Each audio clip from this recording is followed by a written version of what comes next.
ইরাকে সন্ত্রাস দমনের অজুহাতে মার্কিন যুক্তরাষ্ট্র গত কয়েক দশক ধরে মার্কিন সৈন্য মোতায়েন করে রেখেছে ইরাকে। অনেকেই মনে করে সন্ত্রাসের কথা বলে আসলে ইরাকে গাঁটি গেড়ে বসেছে মার্কিনিরা। এর প্রধান উদ্দেশ্য হলো ইরাকে বসে ইরান এবং মধ্যপ্রাচ্যের অন্যান্য দেশগুলোর উপর সহজেই নজরদারি রাখা, পাশাপাশি ইরাক যেন আর মাথাচাড়া দিয়ে উঠতে না পারে তা নিশ্চিত করাও তাদের একটি লক্ষ্য। তবে সাম্প্রতিক সময়ে বিভিন্ন কারণে নিজেদের কৌশল পরিবর্তনে বাধ্য হয়েছে আমেরিকা।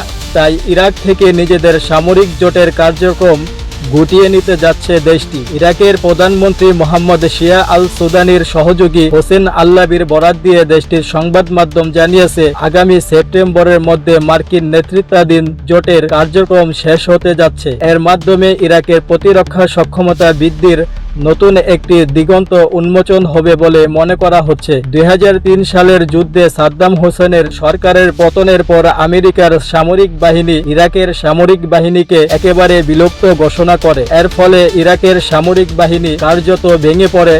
এরপর থেকে আমেরিকা ইরাককে কোনো সামরিক বাহিনী গড়ে তুলতে দেয়নি। তাদের উদ্দেশ্য ছিল ইরাক যেন সামরিক শক্তি অর্জন করতে না পারে। কিন্তু এখন ইরাকের প্রধানমন্ত্রী ও দেশটির জনগণ চাইছে না মার্কিন ঘাঁটি ইরাকে থাকুক। প্রধানমন্ত্রী মোহাম্মদ শিয়া আল সুদানির সহযোগী হোসেন আল্লাবি বলেন, সন্ত্রাস দমনের উদ্দেশ্যে গঠিত মার্কিন জোটের সেনাদের বাগদাদ এবং আল আসাদ বিমান ঘাঁটি থেকে ধাপে ধাপে প্রত্যাহার করা হবে। এই বিষয়ে ইরাক সরকার এবং মার্কিন জোটের সদস্য দেশগুলোর মধ্যে একটি চুক্তি হয়েছে। প্রথম ধাপে সেনা প্রত্যাহার 2025 সালের সেপ্টেম্বরের মধ্যে শেষ হবে। তবে পুরো প্রক্রিয়া সম্পন্ন হতে 2026 সালের সেপ্টেম্বর পর্যন্ত সময় লাগতে পারে। বিশেষজ্ঞরা মনে করছেন, এই সেনা প্রত্যাহারের মাধ্যমে ইরাকের সামরিক বাহিনী আবার নতুন করে তাদের সক্ষমতা অর্জন করবে। 2020 সালের জানুয়ারিতে বাগদাদে মার্কিন ড্রোন হামলায় ইরানের ইসলামিক বিপ্লবী গার্ডের কমান্ডার কাসেম সুলাইমানি